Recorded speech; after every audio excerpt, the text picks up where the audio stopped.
Hey y'all, it's Andrew Ree with Mossy Creek Mushrooms, and today I just want to start a new series that we're going to be working on going forward called the Mossy Creek Mushrooms Contamination series, or I don't know, whatever nonsense we want to call it, but basically I just want to start going over the different types of contamination that we see in mushroom cultivation. Right now, I'm sure as you can tell from the thumbnail, we are starting with an oldie and a goldie, and it is that time of year again for fruit flies. A lot of people call these fungus gnats whenever they're, talking about them in the mushroom growing groups or whatever. We're not actually usually seeing fungus gnats from what I have experienced. I have forgotten the scientific name for fungus gnats. It's something like phorid flies and scarid flies or sciaridae flies. I can't remember the scientific names. What's most important is fruit flies, Drophocelia, I think is the scientific name on that one, are what we are more commonly seeing than the other types of flies, the ones more commonly called fungus gnats. Now, there's a few things that fungus gnats get into your grow room. They spread contamination. They walk around with their dirty little feet all over your mushrooms. They pick up contamination wherever they are. And worse yet, I'll get into it, they purposely spread this contamination. Ew, boogers! It's not really that fun having them in your room. And they usually come around during the hot time of the year, during the summertime, is when we tend to see them the most. Now, this said, fruit flies are pretty easy to deal with in all actuality. There's just a few little things that you've got to deal with, or a few vectors that you've got to control to help keep your fruit fly populations down into a manageable level. And with this, means that you'll also be keeping the spread of things like bacteria and other things down. So let's start off with the fruit fly life cycle, shall we? And I believe I've got something for this. So dreamy magic music, right? So you have 4 stages of life in fruit fly development. You have the embryo, the larval, the pupa, and the adult fly. And they're in the larval phase. There are things called instar phases. We won't really get into that. Fruit flies are what is called an ectothermic species. It means that their development is actively changed, whether shorter or longer, based on temperature. I assume this is cold-blooded. I don't know actually the mechanism behind it. Again, tons of fascinating information about fruit flies out in the world. Definitely go check it out. But what we are most concerned with here is applicable knowledge, right? Something that's applicable to mushroom cultivation. So, knowing this, there's 2 different ways to go. So 77 degrees is like optimal conditions. You'll get like adult flies will live for like 50 days at that temperature range. With their fastest development, I think, being at 82 degrees Fahrenheit. But around 86 degrees Fahrenheit, they start developing heat stress. This actively lengthens the days that it takes for them to develop because they are being stressed out. Now, that's not really good news for us mushroom growers because we don't want to grow at 86 degrees or higher, right? That is when our mushrooms are being stressed.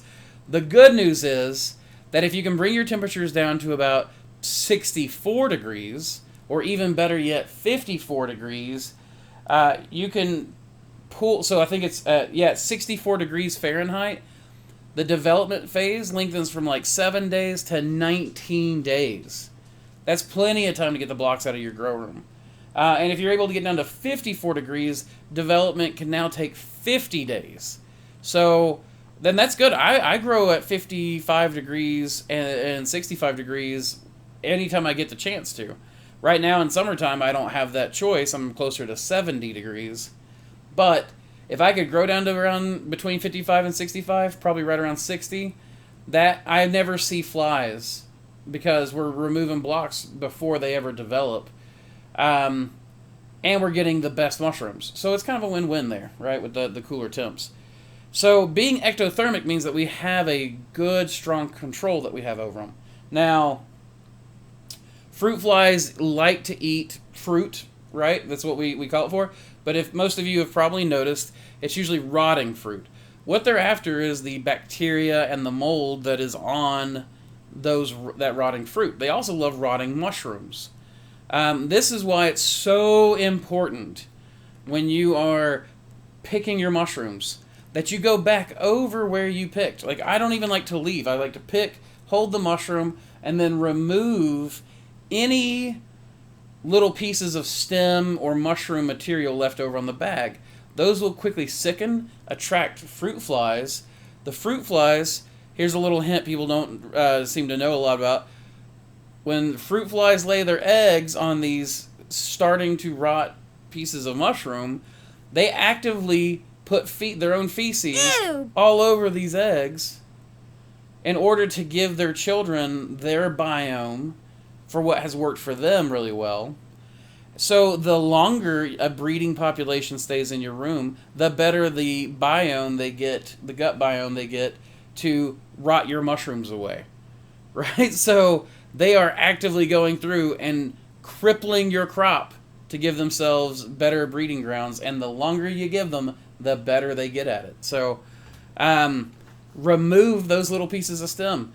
Get rid of breeding grounds. Don't let your grow rooms get too damp. You want a good strong fog followed by a dry period. Just good strong fog followed by a dry period. You want to make sure they don't get sopping wet areas where they can lay eggs and thrive. Now, control methods for fruit flies. Let's say that you can't do an ectothermic control, right? You can't change your temperature to control because you're growing in the tropics, you're in southern Texas, South Florida, and your HVAC's just not that great yet. Or let's just say you started like I did in poverty, and you legitimately just don't have the money to put in proper HVAC. So you do what you can, right, to keep your mushrooms from being stressed out and to grow the best quality mushrooms that you can. But one of the most effective ways of controlling the spread of flies is just fly paper. Just go buy regular fly paper. The flies, they don't like to fly around all the time. They fly to transport themselves from one place to another and to evade predation. They will sit on vertical surfaces every chance they get. So if they're flying around and they just land on a sticky piece of pine resin, that's what most fly paper is it's bait with a pine resin coat. It's very safe. And those flies land, they get caught, and now that fly is no longer spreading around and, breeding. And if you're really lucky, I'm hoping that like the females and the males or whatever are attracting other mates to that fly paper and, baiting a little bit more. Now, the other side of that is, like I said, removing those stems, keeping rot down in your room. Also, remove your blocks after a second flush. Typically, when you first cut a block, there's not a lot of leftover like stem material right there, right? Because it hasn't fruited yet. So typically up to the first flush, you're pretty safe from flies, unless you've got a really bad fly problem. But let's just assume that you don't. You're just starting to see flies. You get a little cut in your bag. Your first flush grows. You pick it. You leave stem butt behind. That sickens. Those then start growing, right? You're likely still going to your mushrooms are still going to try to get a second flush going. They're likely to abort and be covered in bacterial blotch. But your flies are already getting a breeding population going as quick as they can. I mean, within days, right? If you're at 82 degrees, 7 days is all it takes for them to develop into adults. And then fly away from that bag. And now removing that bag doesn't matter as much because you have adults flying out of it.